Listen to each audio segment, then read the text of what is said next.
Welcome to unique study point. Unique study point में आपका बहुत बहुत स्वागत है।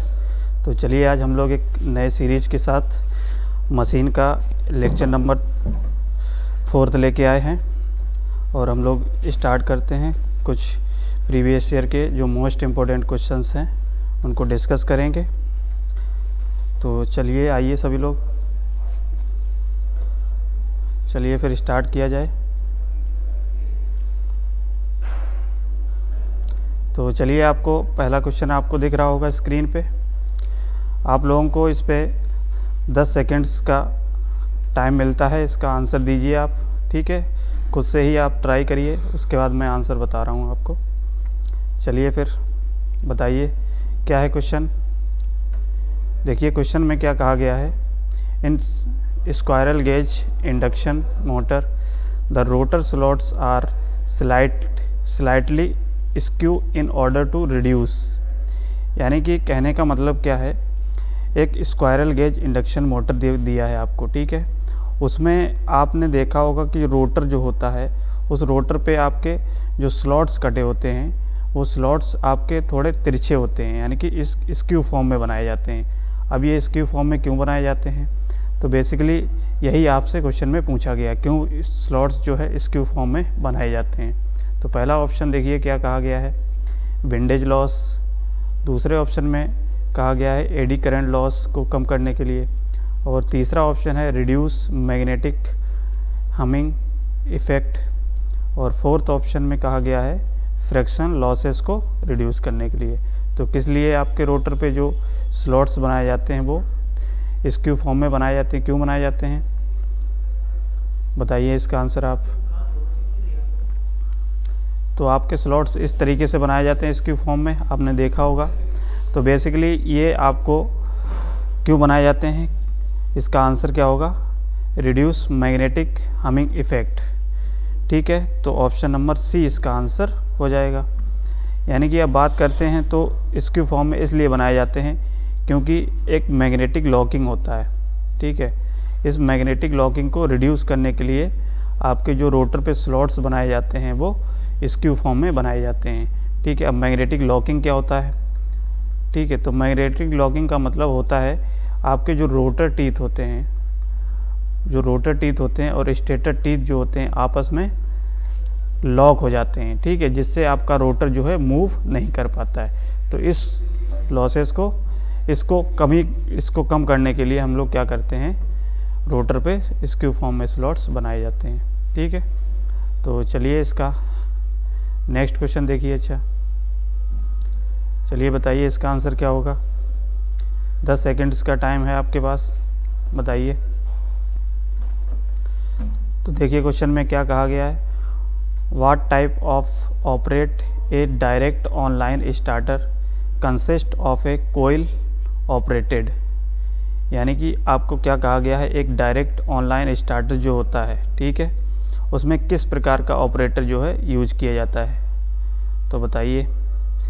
पहला ऑप्शन दिया गया है कैपेसिटर ऑपरेटेड, दूसरा ऑप्शन दिया गया है कोयल ऑपरेटेड, और थर्ड जो ऑप्शन दिया है रजिस्टर ऑपरेटेड, फोर्थ जो ऑप्शन दिया है एडी करंट ऑपरेटेड। तो इसमें आंसर क्या होगा, बताइए। तो हमेशा ध्यान रखें कि जो डायरेक्ट ऑनलाइन स्टार्टर होता है, ठीक है, DOL हम बोलते हैं इसको शॉर्ट में, डायरेक्ट ऑनलाइन स्टार्टर में आपका क्या होता है, ये जो होता है कोयल ऑपरेटेड आपका स्टार्टर होता है। अब कोयल ऑपरेटेड का मतलब क्या है, आपका इसमें जो है कोयल के फॉर्म में होता है एक इंडक्टिव रिएक्टेंस, इसमें अधिक होता है। ठीक है, तो स्टार्टिंग में क्या होता है, आपका करंट को रिड्यूस करनी होती है, आपको पता है। तो स्टार्टिंग में करंट को रिड्यूस करने के लिए हम लोग क्या करते हैं, कोयल ऑपरेटेड स्टार्टर का यूज करते हैं, किसमें, डायरेक्ट ऑनलाइन स्टार्टर में। ठीक है, तो इसका आंसर क्या हो जाएगा, कोयल ऑपरेटेड। तो आंसर ऑप्शन नंबर बी। ठीक है, चलिए नेक्स्ट क्वेश्चन देखिए। तो नेक्स्ट क्वेश्चन बताइए आप लोग क्या होगा इसका। देखिए क्या कहा गया है क्वेश्चन में, which type of load is offered by crane and host. तो देखिए इसमें क्या कहा गया कि क्रेन होती है आपका, और क्रेन और होइस्ट जो आपकी होती हैं, इसमें किस टाइप का आपका लोड लगाया जाता है, किस टाइप के लोड के लिए इसको यूज किया जाता है, बताइए आंसर। पहला ऑप्शन क्या है, ग्रेजुअली वेरिंग लोड। दूसरा ऑप्शन है non reversing no load start. Third option है रिवर्सिंग लाइट स्टार्ट। और फोर्थ जो ऑप्शन है रिवर्सिंग हैवी स्टार्ट। तो बताइए। तो हमने आपको बताया है कि आपका जो क्रेन्स होती हैं या होइस्ट होता है, क्रेन या होइस्ट के लिए आपका ये वहाँ पे यूज किए जाते हैं जहाँ पे हाई स्टार्टिंग, देखिए इसमें हाई स्टार्टिंग टॉर्क की रिक्वायरमेंट होती है। आप जानते हैं क्या होती है, हाई स्टार्टिंग टॉर्क की रिक्वायरमेंट होती है यहाँ पे इन डिवाइसेस में, इन मशीन्स में, ठीक है। तो अब हाई स्टार्टिंग टॉर्क की रिक्वायरमेंट होती है, तो इसका मतलब हम जान सकते हैं हाई स्टार्टिंग टॉर्क का मतलब क्या होता है, हैवी लोड की होंगे, हैवी स्टार्ट की रिक्वायरमेंट होगी इसमें, ठीक है। तो इसका आंसर देखिए, एक तो ऑप्शन से आप देख सकते हैं ऑप्शन नंबर डी हो जाएगा इसका। तो reversing and high heavy start. चलिए नेक्स्ट देखिए। नेक्स्ट क्वेश्चन में आपको क्या कहा गया है, the capacity of single phase induction motor is limited why. तो बताइए, यानी कि क्या कहा गया है, एक सिंगल फेज इंडक्शन मोटर है, किस प्रकार के द्वारा किसके द्वारा ये लिमिटेड होता है, यानी किसके द्वारा ये सीमित होता है। पल्सेटिंग टॉर्क ऑप्शन दिया गया है, दूसरा दिया गया है यूनिफॉर्म टॉर्क, और थर्ड ऑप्शन दिया गया है non uniform torque. Option D दिया गया है नॉन ऑफ दीज, यानी कि इनमें से कोई नहीं। बताइए आंसर क्या होगा। तो हमेशा ध्यान रखेंगे जो सिंगल फेज इंडक्शन मोटर होता है उसमें जो टॉर्क की अगर बात करते हैं तो वो किस टाइप का टॉर्क डेवलप होता है, उसमें टॉर्क होता है पल्सेटिंग टॉर्क, यानी कि पल्सेटिंग टॉर्क नेचर का आपका उसमें टॉर्क डेवलप होता है। तो इसका आंसर क्या हो जाएगा, ऑप्शन नंबर ए। चलिए नेक्स्ट क्वेश्चन देखिए, बताइए इसका आंसर क्या होगा। Which of the following motor will give relatively high starting torque. तो देखिए इसमें जो आपके ऑप्शन दिए गए हैं ये सारे सिंगल फेज इंडक्शन मोटर के ऑप्शन दिए गए हैं। अब हाई स्टार्टिंग टॉर्क की अगर बात करते हैं तो सिंगल फेज इंडक्शन मोटर में आपके एक कैपेसिटर स्टार्ट मोटर होता है, फेज स्प्लिट मोटर होते हैं, ठीक है। तो ये ऑप्शन दिए गए हैं। अब इन ऑप्शंस में आपको बताना है किस मोटर में आपका हाई स्टार्टिंग टॉर्क होता है। तो बताइए।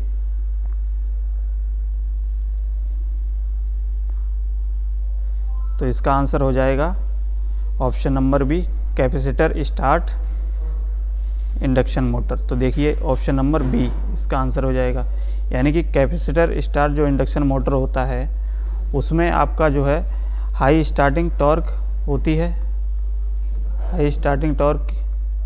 और ये हाई स्टार्टिंग टॉर्क किसके द्वारा प्रोवाइड किया जाता है, एक कैपेसिटर होता है, हमने बताया था आपको, कैपेसिटर के द्वारा ये हाई स्टार्टिंग टॉर्क मिलती है। चलिए नेक्स्ट क्वेश्चन देखिए। तो नेक्स्ट क्वेश्चन में क्या कहा है, at what condition synchronous motor can be used as a synchronous capacitor. बताइए आंसर। यानी क्वेश्चन में क्या कहा गया है कि एक सिंक्रोनस मोटर है, ठीक है, एक सिंक्रोनस मोटर है। अब ये सिंक्रोनस मोटर आपका एज ए कैपेसिटर कब वर्क कर सकता है, किस कंडीशन पे आपका ये कैपेसिटर की तरह वर्क कर सकता है इंडक्शन मोटर। बताइए। जैसे कैपेसिटर भी बोल सकते हैं या सिंक्रोनस कंडेंसर भी बोल सकते हैं। तो किस कंडीशन पे इसको सिंक्रोनस कंडेंसर बोला जाता है, आंसर बताइए। तो देखिए हमेशा ध्यान रखेंगे कि जो सिंक्रोनस मोटर होता है आपका, यानी कि जो सिंक्रोनस मोटर होता है इसको अगर हम लोग विदाउट लोड पे, क्या इसको विदाउट लोड पर अगर हम ओवर एक्साइटेड करते हैं, क्या ओवर एक्साइटेड करते हैं, तो जो आपका ये मोटर होता है ये सिंक्रोनस कंडेंसर कहलाता है। अब सिंक्रोनस कंडेंसर क्यों कहलाता है? क्योंकि सिंक्रोनस कंडेंसर कहलाता है, ये क्या करता है, पावर फैक्टर को करेक्ट करने के लिए यूज कर सकते हैं, जैसे पावर फैक्टर को इम्प्रूव कर सकता है ये, ठीक है। तो इस तरीके से अब इसमें ऑप्शन आपका पूछा गया है कि किस कंडीशन में आपका सिंक्रोनस मोटर है वो सिंक्रोनस कैपेसिटर की तरह यूज कर सकते हैं। तो इसका आंसर क्या हो जाएगा बताइए? तो ये कंडीशन हो जाएगी आपकी ओवर एक्साइटेड। आंसर क्या हो जाएगा? Option number D, over excited, ठीक है। चलिए नेक्स्ट देखिए। नेक्स्ट क्वेश्चन में क्या कहा है? The normal starting method that is use to start a synchronous motor is. बताइए इसका आंसर क्या होगा?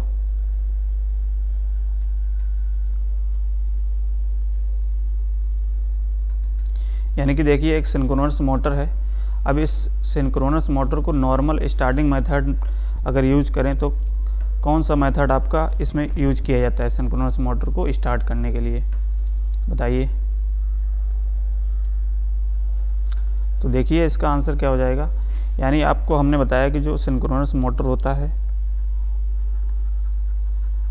सिंक्रोनस मोटर होता है वो आपका पहली बात तो नॉट सेल्फ स्टार्टिंग होता है, ठीक है। तो सेल्फ स्टार्टिंग जब नहीं होता है तो इसको स्टार्ट करना पड़ेगा। तो किसकी वजह से, किससे ये स्टार्ट किया जाता है? एक डैम्पर वाइंडिंग से, ठीक है। डैम्पर वाइंडिंग का यूज करके, और डैम्पर वाइंडिंग जो होती हैं वो कैसी होती हैं? स्टार कनेक्टेड होती हैं, ठीक है। तो इसमें देखिए पहला ऑप्शन देखिए स्टार डेल्टा स्टार्टर। तो स्टार डेल्टा स्टार्टर तो आपका हो ही नहीं सकता, क्योंकि ये आपका स्टार्टर इंडक्शन मोटर को स्टार्ट करने के लिए किया जाता है, ठीक है। और डैम्पर वाइंडिंग्स, ये डैम्पर वाइंडिंग्स अगर आपका ऑप्शन होता तो अब देखिए इसमें ये भी सही हो सकता था अगर यदि ये वाला ऑप्शन ना होता, option D, damper winding in conjunction with star delta starter, ठीक है। तो डैम्पर वाइंडिंग के साथ स्टार डेल्टा स्टार्टर भी का यूज करते हैं किसमें? सिंक्रोनस मोटर को स्टार्ट करने के लिए। ये वाला हो नहीं सकता है, option C, resistance starter in armature circuits, ठीक है। तो ऑप्शन डी आपका इसमें आंसर हो जाएगा। चलिए नेक्स्ट क्वेश्चन देखिए, बताइए। अब देखिए इसमें भी क्या पूछा गया है? At what condition synchronous motor can be used as a synchronous capacitor. अब देखिए ये सेम क्वेश्चन आपको उसी जैसे पूछ लिया गया, उसमें आपको तो इसमें यही पूछा है कि सिंक्रोनस मोटर है किस कंडीशन पे आपका,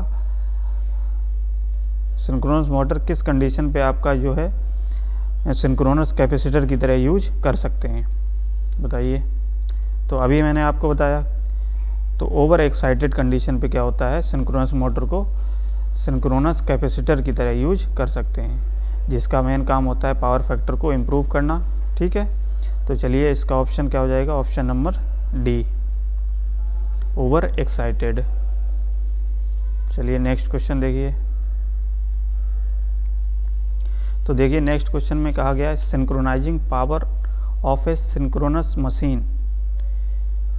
तो आपको सिंक्रोनाइजिंग पावर आपको बताना है कि सिंक्रोनस मशीन की जो ऑप्शन आपके दिए गए हैं, directly proportional to the synchronous reactance, यानी कि जो सिंक्रोनाइजिंग पावर होती है सिंक्रोनस मशीन की, वो ऑप्शन में आपको बताया कि जो होती है वो सिंक्रोनस रिएक्टेंस के प्रोपोर्शनल होती है। ऑप्शन बी में कहा गया है कि equal to the synchronous reactance, यानी कि सिंक्रोनस रिएक्टेंस के इक्वल होती है।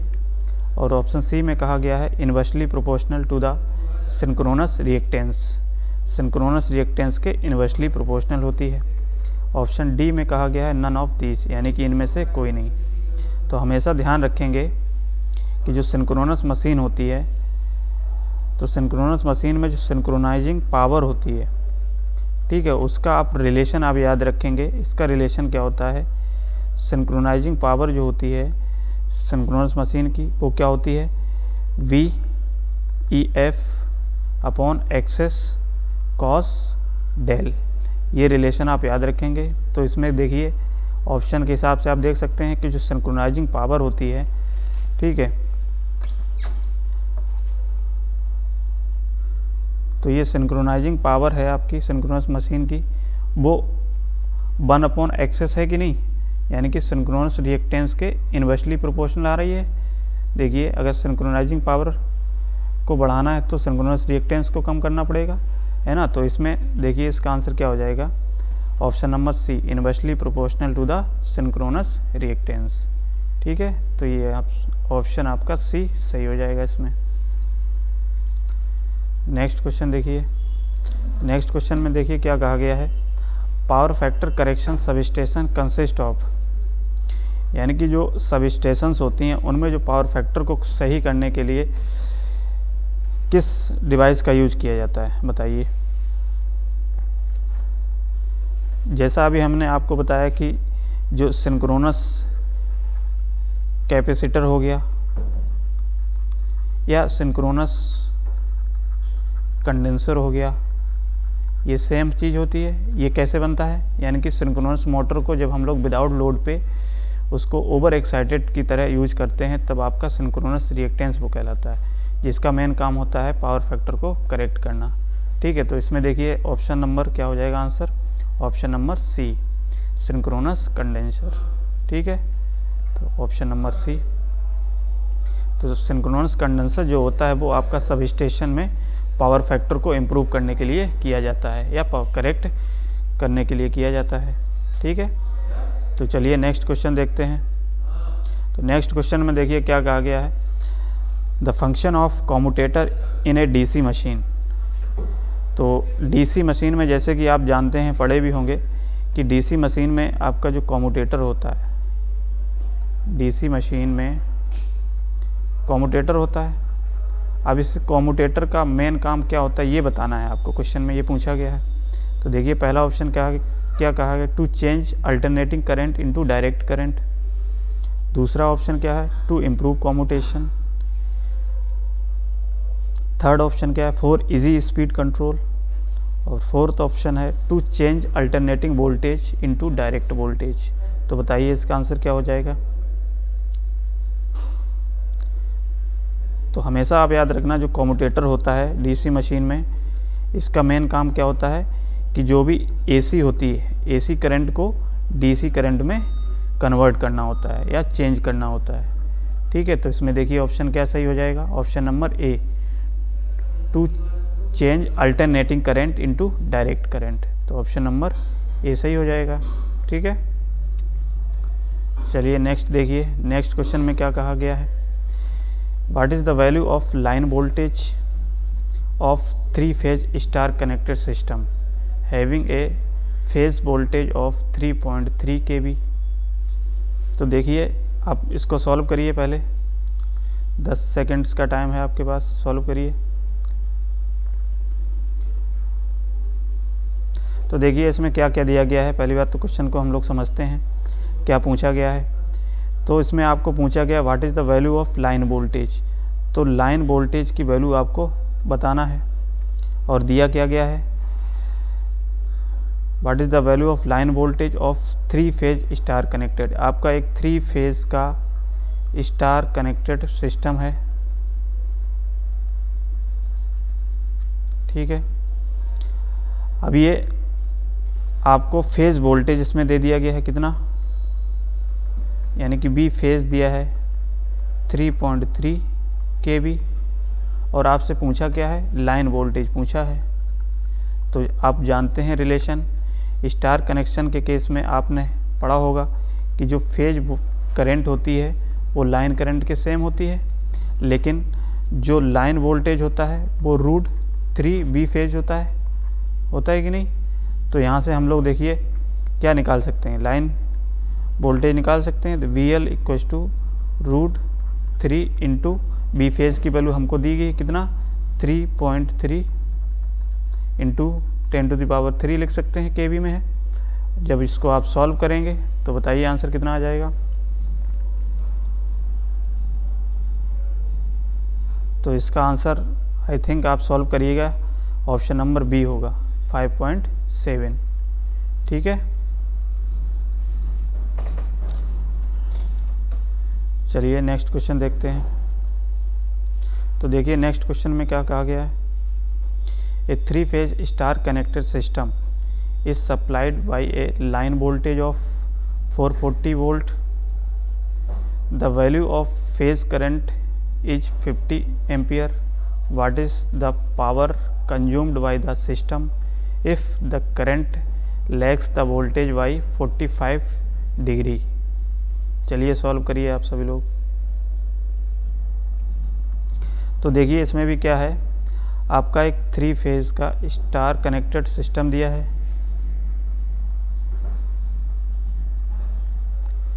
स्टार कनेक्टेड दिया है, ठीक है सिस्टम। अब इसमें आपको लाइन वोल्टेज दे दिया है, तो लाइन वोल्टेज हमने लिख लिया क्या, 440 वोल्ट। और फेज करंट की वैल्यू दी गई है, the value of phase current is, यानी कि फेज करंट की वैल्यू दी गई I phase equals to 50 ampere, ठीक है। और क्या पूछा गया, what is the power consumed by the system, यानी कि सिस्टम के द्वारा कितनी पावर कंज्यूम कर रहा है ये सिस्टम। तो बताइए, तो आपको पावर बतानी है, ये आंसर आप सॉल्व करिए। एंगल और क्या दिया गया है, power factor angle cos phi दिया गया है आपको 45।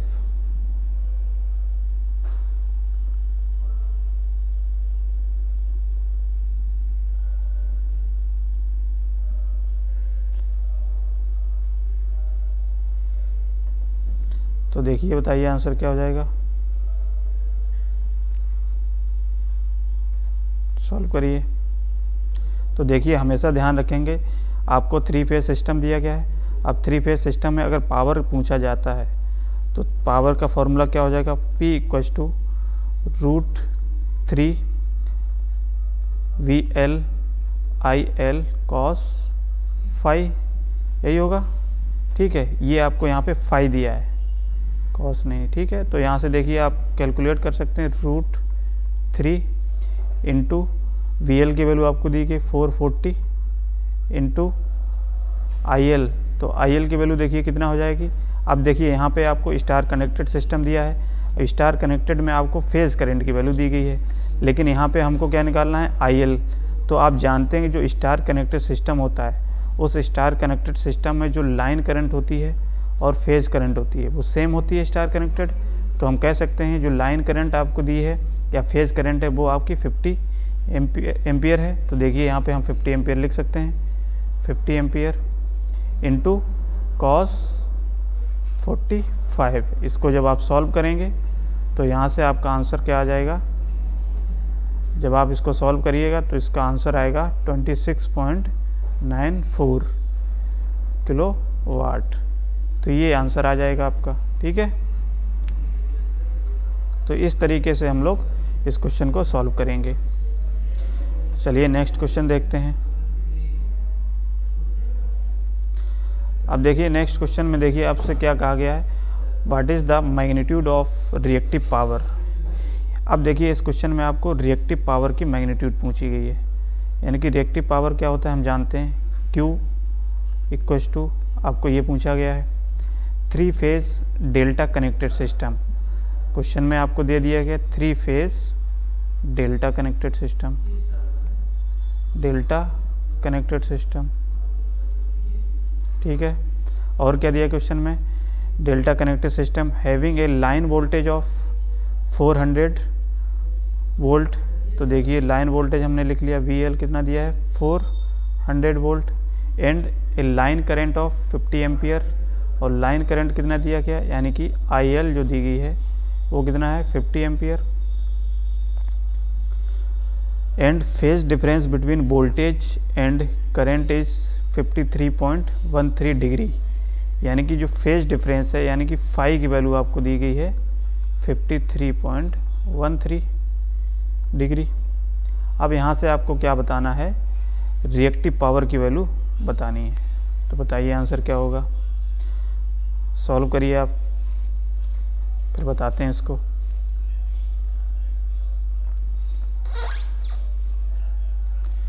तो देखिए रिएक्टिव पावर की अगर बात करते हैं तो हम जानते हैं फॉर्मूला क्या होता है। जैसे एक्टिव पावर का हमारा फॉर्मूला होता था क्या, जब 3 फेज सिस्टम दिया था, √3 रिएक्टिव पावर, इसका formula √3 VL IL cos phi, ये फॉर्मूला होता है हम जब एक्टिव पावर निकालते हैं। लेकिन इस क्वेश्चन में आपको दिया गया है कि हमको रिएक्टिव पावर की वैल्यू बतानी है। तो रिएक्टिव पावर की वैल्यू क्या हो जाएगी, Q इक्वल्स टू, हम जानते हैं फॉर्मूला क्या होता है, √3 VL IL और साइन एल्फा, साइन फाई हो जाएगा यहाँ से। तो ये आपका फॉर्मूला होता है रिएक्टिव पावर का। अब देखिए सारी क्वांटिटीज़ आपको दी गई हैं, सारी क्वांटिटी आप पुट कर दीजिए और आप सॉल्व करिए इसको।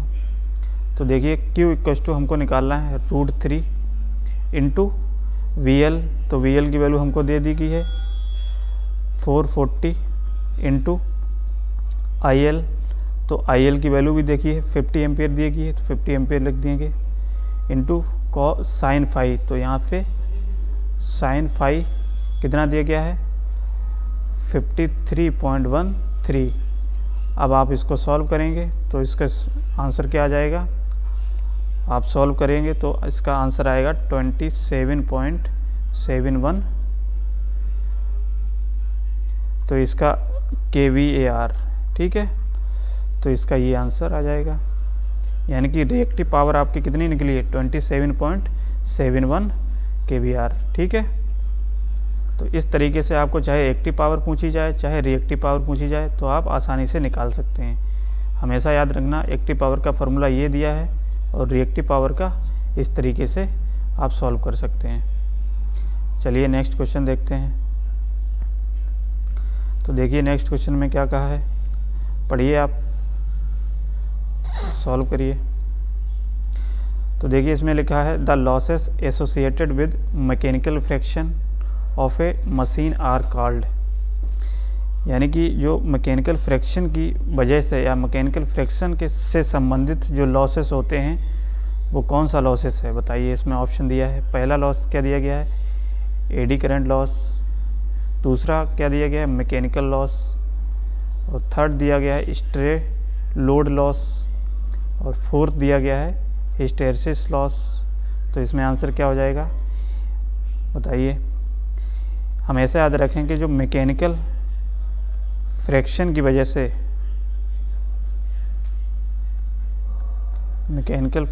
वजह से जो लॉसेस होते हैं वो आपका क्या कहलाएगा मैकेनिकल लॉसेस के अंतर्गत आएगा, ठीक है। तो इसमें आंसर क्या हो जाएगा ऑप्शन नंबर बी, ये आंसर हो जाएगा मैकेनिकल लॉस। अब देखिए नेक्स्ट क्वेश्चन में क्या कहा गया है, for a 3 phase load balance condition each phase has the same value, बताइए इसका आंसर क्या होगा।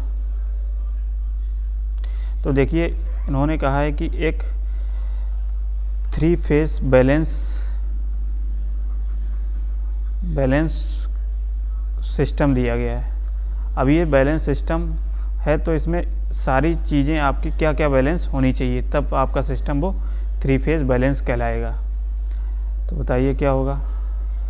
पहला ऑप्शन दिया गया इम्पीडेंस, दूसरा ऑप्शन है रेजिस्टेंस, और थर्ड ऑप्शन है पावर फैक्टर, फोर्थ ऑप्शन में दिया गया है all option are correct. Answer क्या होगा बताइए। तो हमेशा ध्यान देंगे जब भी बैलेंस 3 फेज लोड की अगर बात करते हैं, क्या बैलेंस 3 फेज लोड की अगर बात करते हैं तो उसमें इम्पीडेंस हो गया, ठीक है, और रेजिस्टेंस हो या पावर फैक्टर हो, ये क्या होंगे आपके सारी चीज़ें सेम होंगी, ठीक है। तो इसमें देखिए ऑप्शन क्या हो जाएगा, option number D, all options are correct. चलिए नेक्स्ट क्वेश्चन देखते हैं।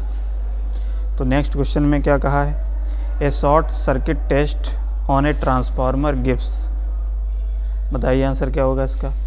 यानी कि एक ट्रांसफार्मर है और ये ट्रांसफार्मर में आपका शॉर्ट सर्किट टेस्ट किया जा रहा है, तो ये शॉर्ट सर्किट टेस्ट में हम लोग क्या निकालते हैं बताइए।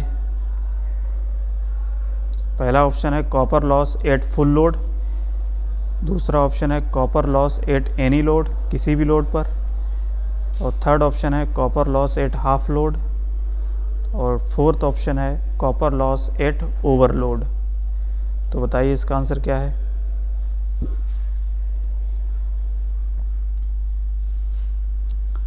तो जब भी ट्रांसफार्मर में हम लोग शॉर्ट सर्किट टेस्ट करते हैं, शॉर्ट सर्किट टेस्ट। तो इस शॉर्ट सर्किट टेस्ट में क्या होता है, आपका पहली बात तो कॉपर लॉस निकाला जाएगा, कॉपर लॉस। लेकिन अब ऑप्शन में आपके सारे ऑप्शन कॉपर लॉस दिए गए हैं, ठीक है। लेकिन अब इसमें ऑप्शन क्या होगा एग्जैक्ट, तो हमेशा ध्यान रखना शॉर्ट सर्किट टेस्ट में हम लोग किसी भी लोड पर, एनी लोड, किसी भी लोड पर हम लोग क्या कर सकते हैं, कॉपर लॉस को निकाल सकते हैं, ठीक है।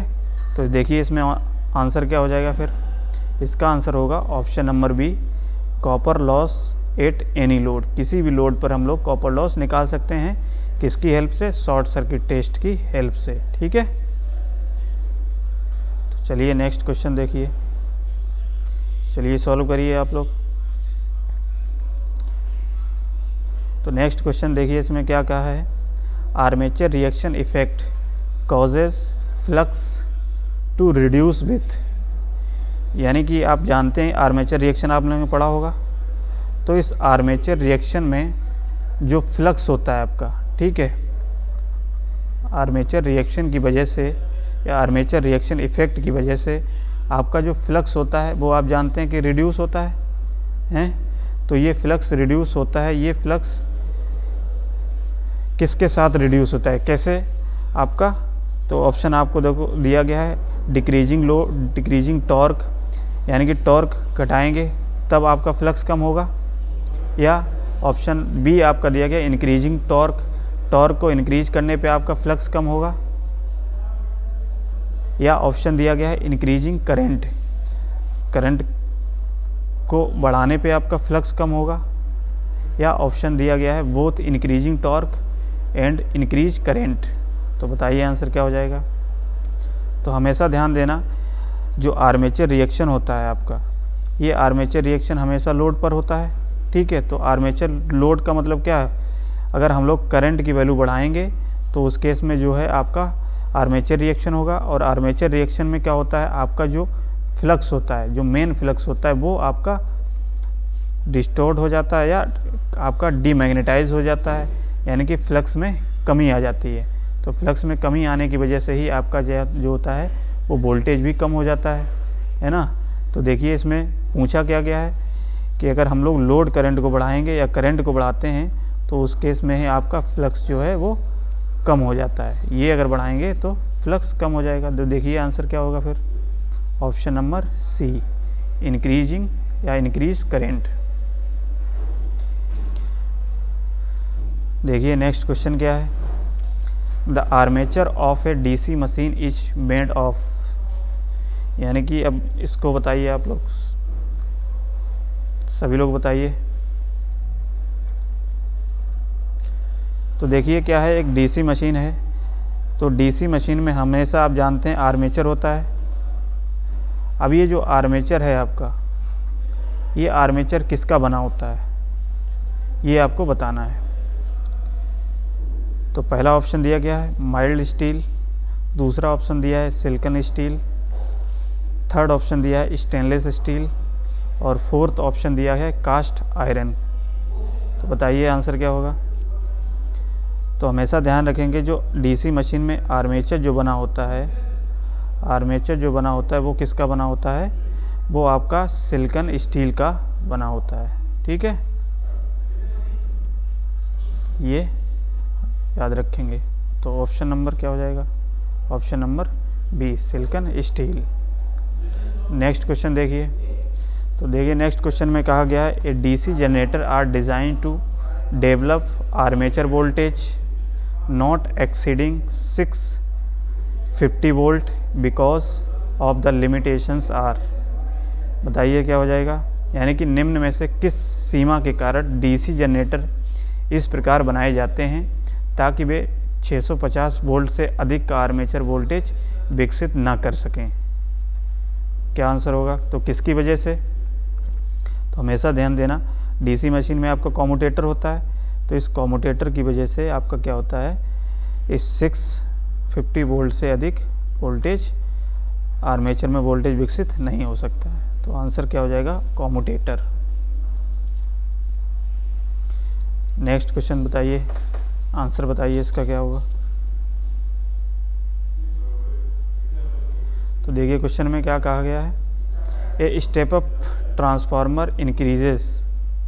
अब देखिए ये क्वेश्चन आपका बहुत आसान पूछ लिया है, ये तो आप हर कोई आंसर बता सकता है इसका। यानी कि जो एक स्टेप अप ट्रांसफार्मर होता है, ठीक है, ये क्या इंक्रीज करता है, पावर को इंक्रीज करता है, या वोल्टेज को इंक्रीज करता है, या फ्रीक्वेंसी को इंक्रीज करता है, या करंट को इंक्रीज करता है। तो इसका आंसर क्या हो जाएगा, इसका आंसर हो जाएगा वोल्टेज, यानी कि ऑप्शन नंबर बी। ये तो सबका सही होगा। तो स्टेप अप ट्रांसफार्मर क्या होता है, वोल्टेज को इंक्रीज करता है। देखिए नेक्स्ट क्वेश्चन क्या है, one of the speed control method of 3 phase induction motor is. अब देखिए इसमें आपके 4 ऑप्शन दिए गए हैं। अब इनमें से आपसे ये पूछा गया है कि जो 3 फेज इंडक्शन मोटर होता है, ठीक है, उसको अगर उसकी अगर स्पीड को हमको कंट्रोल करना है तो उसमें कौन सा मेथड यूज करते हैं, बताइए। पहला है BYF कंट्रोल मेथड, दूसरा ऑप्शन है स्टेटर करंट कंट्रोल मेथड, और सी ऑप्शन है कोर लॉस कंट्रोल मेथड, और फोर्थ दिया है एडी करंट कंट्रोल। बताइए आंसर क्या होगा। तो हमेशा ध्यान देना, तो 3 फेज इंडक्शन मोटर की अगर स्पीड कंट्रोल करनी है तो ऑप्शन के हिसाब से हमारा कौन सा आंसर हो जाएगा, BYF कंट्रोल मेथड, ठीक है, BYF control method. Next question देखिए, in a split phase motor the running winding is should have. बताइए।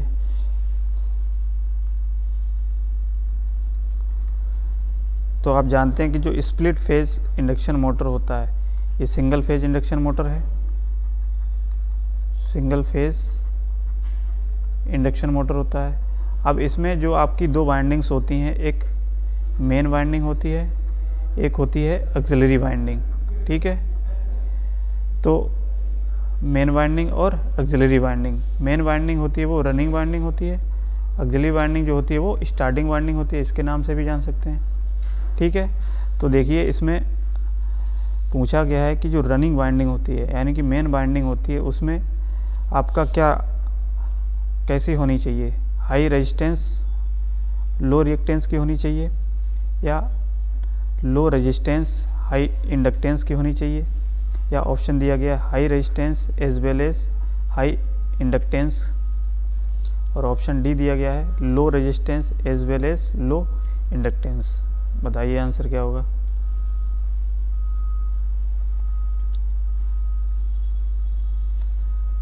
तो इसका आंसर होगा low resistance and high inductance. तो जो रनिंग बाइंडिंग होती है उसमें क्या होता है, हमारा जो बाइंडिंग रनिंग होती है उसमें लो रेजिस्टेंस की होनी चाहिए और हाई इंडक्टिव नेचर की होनी चाहिए, ठीक है।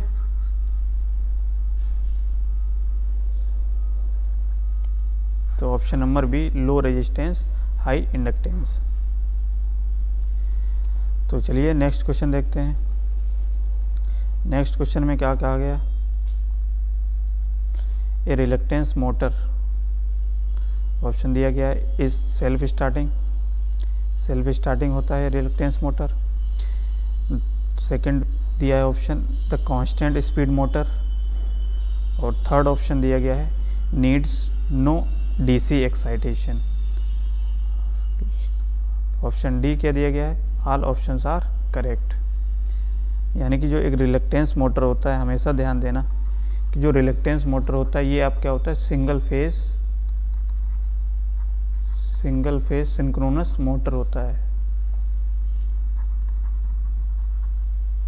सिंगल फेज सिंक्रोनस मोटर होता है। तो इसमें हमेशा ध्यान देना ये सेल्फ स्टार्टिंग मोटर भी होता है और ये कांस्टेंट स्पीड मोटर होता है, क्योंकि सिंक्रोनस मोटर होता है तो इसलिए हम लोग सिंक्रोनस स्पीड को हम कांस्टेंट स्पीड मोटर कह सकते हैं। और इसमें क्या है आपका नो डीसी एक्साइटेशन, कोई डीसी एक्साइटेशन की रिक्वायरमेंट नहीं होती है रिलक्टेंस मोटर में। तो हमारे ऑप्शन देखिए सारे के ऑप्शन सही हो गए। तो ऑप्शन क्या हो जाएगा, all options are correct, option number D. चलिए नेक्स्ट क्वेश्चन देखते हैं। तो नेक्स्ट क्वेश्चन में क्या कहा गया है, the speed control of a universal motor used for swing machine is done by, बताइए इसका आंसर क्या होगा। तो देखिए क्या पूछा गया है इसमें, एक यूनिवर्सल मोटर है आपका, ठीक है। तो इस यूनिवर्सल मोटर में अगर आपको स्पीड को कंट्रोल करना है, स्पीड को कंट्रोल करना है जब ये यूनिवर्सल मोटर आपका एक सिलाई मशीन की तरह यूज कर रहे हैं, ठीक है।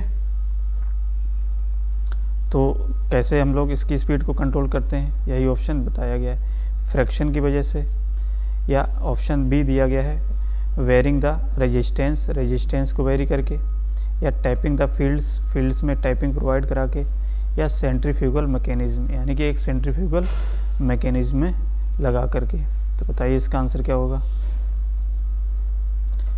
तो हमेशा ध्यान देना, अगर हम लोग यूनिवर्सल मोटर को यूज कर रहे हैं एक एज ए सिलाई मशीन की तरह, तो इसमें इसकी अगर स्पीड को हमको कंट्रोल करना होता है तो हम लोग क्या करते हैं, इसमें रेजिस्टेंस को वेरी करते हैं, क्या करते हैं, रेजिस्टेंस को वेरी करते हैं, ठीक है। तो देखिए इसमें ऑप्शन क्या हो जाएगा, option number B, varying the resistance, ठीक है। तो इसका आंसर क्या हो जाएगा, ऑप्शन नंबर बी। तो चलिए आज हम लोग इतना ही रखते हैं, और नेक्स्ट क्लास में हम लोग और कुछ क्वेश्चंस लेके आएंगे, इंपॉर्टेंट क्वेश्चंस, जिसको हम लोग डिस्कस करेंगे कॉन्सेप्ट के साथ में, ठीक है। चलिए बहुत बहुत धन्यवाद, थैंक यू।